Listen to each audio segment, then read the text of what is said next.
Good evening everyone. ಇವತ್ತು ಭಾನುವಾರದ ಸಾಯಂಕಾಲದ ಸ್ಪೆಷಲ್ ಗೋಬಿ ಮಂಚೂರಿಯನ್. ಈ ಗೋಬಿ ಮಂಚೂರಿಯನ್ ಮಾಡಬೇಕಾದ್ರೆ ಏನೆಲ್ಲ ಬೇಕಂತ ಹೇಳಿ ಈಗ ತಿಳಿಸ್ಕೊಡ್ತಾ ಇದ್ದಾರೆ. ಫಸ್ಟು ಗೋಬಿ ಬೇಕು, ಚೆನ್ನಾಗಿ ತೊಳ್ಕೊಂಡು ಬಿಸಿ ನೀರಲ್ಲಿ ಕುದಿಸ್ಕೊಂಡು ತಗೋಬೇಕು. ಹುಳ ಇದ್ರೂ ಹೋಗ್ತಾವೆ. ಆಮೇಲೆ ಫ್ಲೇವರಿಗೋಸ್ಕರ ಮೇಲೆ ಇದು ಬೇಕು, ಏನು ಕಾಲಿಫ್ಲವರ್ ಬೇಕು. ಆಮೇಲೆ ಸ್ವಲ್ಪ ಮೆಣಸಿನ್ಕಾಯಿ ಬೇಕು, ಕ್ಯಾಪ್ಸಿಕಮ್ ಬೇಕು, ಬೆಳ್ಳುಳ್ಳಿ ಬೇಕು, ಮತ್ತು ಏನದು ಶುಂಠಿ ಬೇಕು, ಸ್ವಲ್ಪ ಉಳ್ಳಾಗಡ್ಡಿ ಬೇಕು. ಆಮೇಲೆ ಸ್ವಲ್ಪ ಇದು ಕಾರ್ನ್ಫ್ಲೋರ್ನ ಸ್ವಲ್ಪ ನೀರಲ್ಲಿ ಹಾಕಿ ಕಲಸಿಟ್ಕೋಬೇಕು. ಕಾರ್ನ್ಫ್ಲೋರ್ ಬೇಕು, ಮೇನ್ ಕಾರ್ನ್ಫ್ಲೋರ್ ಬೇಕು. ಮತ್ತು soya sauce, tomato ketchup, red chilli sauce, ತಕ್ಕಷ್ಟು ಉಪ್ಪು ಹಾಕಿ ಫಸ್ಟ್ ರೆಡಿ ಮಾಡ್ಕೋಬೇಕು. ಏನು ಗೋಬಿನ ಹಿಟ್ಟಲ್ಲಿ ಕಲಿಸ್ಕೊಂಡು ರೆಡಿ ಮಾಡ್ಕೋಬೇಕು. ಹೆಂಗಂತ ಹೇಳ್ಕೊಡ್ತೀನಿ. ಫಸ್ಟ್ ಕಾರ್ನ್ಫ್ಲೋರ್ ಇದೆಯಲ್ಲ ಅದನ್ನ ಹಾಕೋಬೇಕು. ಕಾರ್ನ್ಫ್ಲೋರ್ ಎಷ್ಟು ಹಾಕೋಬೇಕು? ಅದಕ್ಕೆ ಸೈಜ್ ನೋಡಿ ಹಾಕೋಬೇಕು. ನೀವು ಅಂದರೆ ಎಷ್ಟು ಡಿಪೆಂಡ್ ಅಪಾನ್ ಎಷ್ಟು ಗೋಬಿ ಇದೆ ಅಂತ ನೋಡ್ಕೊಂಡು ಹಾಕೋಬೇಕು. ನೋಡಿ ವೀಕ್ಷಕರೇ, ಇವತ್ತು ಸಂಡೇ ಸ್ಪೆಷಲ್ ಗೋಬಿ ಮಂಚೂರಿಯನ್ ಮಾಡ್ತಾ ಇದ್ದಾರೆ. ಯಾಕಂದರೆ ಇದು ಬಹಳ ಶಾರ್ಟ್ ಟೈಮಲ್ಲಿ ಆಗ್ತಕ್ಕಂಥ ಒಂದು ಡಿಶ್ಶು.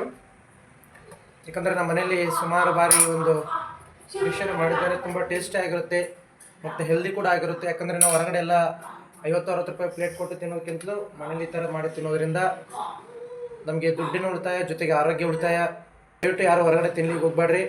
ನಿಮಗೆ ರೆಡಿಮೇಡಾಗಿ ಕಾರ್ನ್ಫ್ಲೋರ್ ಸಿಗುತ್ತೆ ಮಾರ್ಕೆಟಲ್ಲಿ. ನಿಮಗೆ ಇವಾಗ ಏನದು ಕಾರ್ನ್ಫ್ಲೋರ್ ಹಾಕಿದ್ಮೇಲೆ ಸ್ವಲ್ಪ ಉಪ್ಪು ಹಾಕ್ಕೋಬೇಕು. ಆಮೇಲೆ ಖಾರದ ಪುಡಿ ಹಾಕ್ಕೋಬೇಕು ಸ್ವಲ್ಪ. ನಿಮ್ಗೆ ಎಷ್ಟು ಬೇಕು ಅಷ್ಟು ಖಾರದ ಪುಡಿ ಸ್ವಲ್ಪ ಆಮೇಲೆ ಉಪ್ಪು ಹೇಳಿದ್ನಲ್ಲ, ನಿಮ್ಗೆ ಎಷ್ಟು ಬೇಕು ಅಷ್ಟು ಹಾಕ್ಕೋಬೇಕು. ನೀರಲ್ಲಿ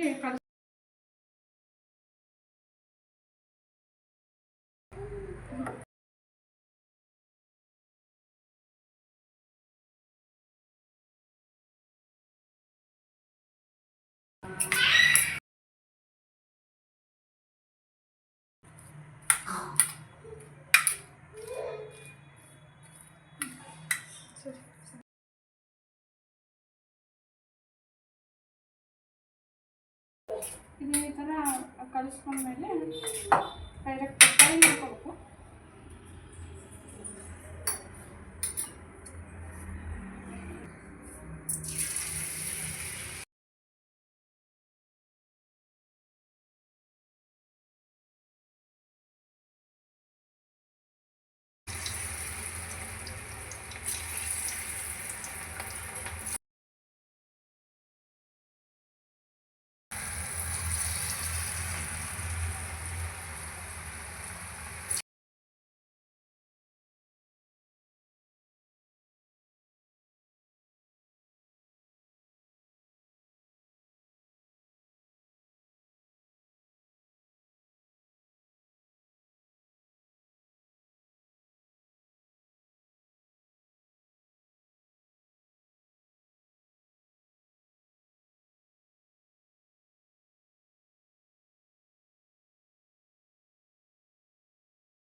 ತದನಂತರ ಫ್ರೈ ಮಾಡಿದ ಮೇಲೆ ಮತ್ತೆ ಗ್ಯಾಸ್ ಸ್ವಲ್ಪ ಎಣ್ಣೆಯನ್ನು ಹಾಕಿ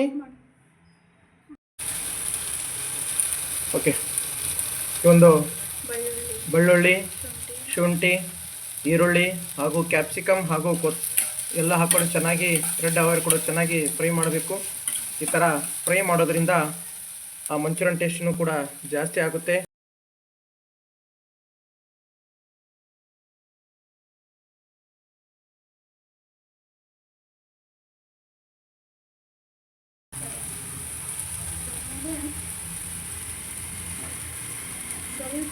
ಈಗ ರುಚಿಗೆ ತಕ್ಕಷ್ಟು ಉಪ್ಪನ್ನು ಹಾಕಿಕೊಳ್ಳಬೇಕು.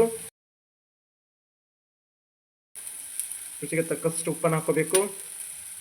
ಅದರ ಜೊತೆಗೆ ಮತ್ತೆ ಉಪ್ಪನ್ನು ಹಾಕೊಂಡು ತನಕ ಮತ್ತೊಂದು ಸ್ವಲ್ಪ ಚೆನ್ನಾಗಿ ಫ್ರೈ ಮಾಡಿ ಅಲ್ಲಿ ಹಾಕಿರ್ತಕ್ಕಂಥ ಶುಂಠಿ, ಬೆಳ್ಳುಳ್ಳಿ, ಈರುಳ್ಳಿ ಹಾಗೂ ಕ್ಯಾಪ್ಸಿಕಮ್ ಚೆನ್ನಾಗಿ ಫ್ರೈ ಆಗಿದೆ ಅಂತ ಹಾಗೆ ನೋಡ್ತಾ ಇರಬೇಕು.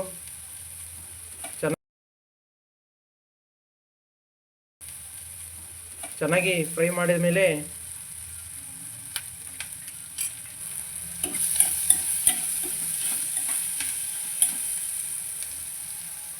ಅದಕ್ಕೆ ಒಂದು ಸ್ವಲ್ಪ ಸೋಯಾ ಸಾಸನ್ನು ಕೂಡ ಮಿಕ್ಸ್ ಮಾಡಬೇಕು.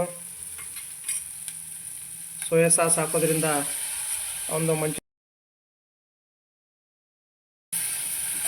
ಸೋಯಾ ಸಾಸನ್ನು ಹಾಕ್ಕೊಂಡು ಮತ್ತೆ ಆ ಸೋಯಾ ಸಾಸ್ ಅದ್ರ ಜೊತೆಗೆ ಚೆನ್ನಾಗಿ ಮಿಕ್ಸಪ್ ಆಗಬೇಕು. ಚೆನ್ನಾಗಿ ಮಿಶ್ರಣ ಮಾಡಿ ಅದ್ರ ಜೊತೆಗೆ ಒಂದು ಸ್ವಲ್ಪ ರೆಡ್ ಚಿಲ್ಲಿ ಸಾಸನ್ನು ಹಾಕೋಬೇಕು. ಈ red chilli sauce soya sauce ಹಾಕೊಳ್ಳೋದ್ರಿಂದ ಆ ಮಂಚೂರಿಯನ್ ಟೇಸ್ಟ್ ಇನ್ನೂ ಕೂಡ ಜಾಸ್ತಿ ಮಾಡ್ಬೋದು. ಅದರ ಜೊತೆಗೆ ಒಂದಿಷ್ಟು ಟೊಮೊಟೊ ಕೆಚಪ್ ಕೂಡ ಅದರ ಜೊತೆಗೆ ಕೂಡ ಅದನ್ನು ಕೂಡ ಸ್ವಲ್ಪ ಹಾಕಿಕೊಳ್ಬೇಕು. ಇವೆಲ್ಲ ಸೋಯಾ ಸಾಸು, ಟೊಮೊಟೊ ಸಾಸು ಹಾಗೂ ಚಿಲ್ಲಿ ಸಾಸ್ ಹಾಕೋದ್ರಿಂದ ಅದರ ಟೇಸ್ಟ್ ಇನ್ನೂ ಚೆನ್ನಾಗಿ ಬರುತ್ತೆ. ಇದಾದ ನಂತರ ಕಾರ್ನ್ ಹಿಟ್ಟಿನಿಂದ ಮಾಡಿರ್ತಕ್ಕಂಥ ನೀರನ್ನು ಕೂಡ ಒಂದು ಸ್ವಲ್ಪ ಮಿಕ್ಸ್ ಮಾಡ್ಕೋಬೇಕು. ಇದರಲ್ಲಿ ಕಾರ್ನ್ ಫ್ಲೋರ್ ಹಿಟ್ಟನ್ನು ಹಾಕ್ಕೊಂಡು ಆಲ್ರೆಡಿ ಇದಕ್ಕೆ ಸಪ್ರೇಟಾಗಿ ಪೇಸ್ಟನ್ನು ಮಾಡಿಟ್ಕೊಂಡಿತ್ತು. ಈಗ ಅದನ್ನು ಕೂಡ ಅದಕ್ಕೆ ಚೆನ್ನಾಗಿ ಮಿಕ್ಸಪ್ ಮಾಡ್ತಾಯಿದ್ದಾರೆ. ಇದಾದಮೇಲೆ ಒಂದು ಬೇರೆ ಬೌಲಲ್ಲಿ ಕ್ರಿಸ್ಪಿಯಾಗಿ ಫ್ರೈ ಮಾಡಿರ್ತಕ್ಕಂಥ ಗೋಬಿ ಮಂಚೂರಿಯನನ್ನು ನಿಧಾನವಾಗಿ ಹಾಕಿರ್ತಕ್ಕಂಥ ಒಂದು ಬೌಲ್ಗೆ ಹಾಕಿ ಚೆನ್ನಾಗಿ ಅದನ್ನು ಮಿಕ್ಸಪ್ ಮಾಡಬೇಕು. ಈಗ ಕೊನೆಯದಾಗಿ ಕ್ರಿಸ್ಪಿಯಾಗಿರ್ತಕ್ಕಂಥ ರುಚಿಕರವಾಗಿರ್ತಕ್ಕಂಥ ಗೋಬಿ ಮಂಚೂರಿ ಕೊನೆಯದಾಗಿ ರೆಡಿಯಾಗಿದೆ. ನೀವೆಲ್ಲ ನೋಡ್ತಾ ಇದ್ದೀರಾ, ಎಲ್ಲ ತಿನ್ನಲಿಕ್ಕೆ ರೆಡಿಯಾಗಿದೆ. ನಾವು ಮಾತ್ರ ತುಂಬ ಕಾತುರದಿಂದ ಟೇಸ್ಟ್ ಮಾಡಬೇಕಂತ ವೇಟ್ ಮಾಡ್ತಾಯಿದ್ದೀವಿ. ಓಕೆ, ಹೀಗೆ ನಿಮ್ಮ ಪ್ರೋತ್ಸಾಹ ಇರಲಿ. ಮತ್ತು ಮುಂದಿನ ಸಂಡೇ ಹೊಸ ಒಂದು ರೆಸಿಪಿ ಜೊತೆಗೆ ಮತ್ತೆ ನಿಮ್ಮ ಮುಂದೆ ಬರ್ತೇವೆ.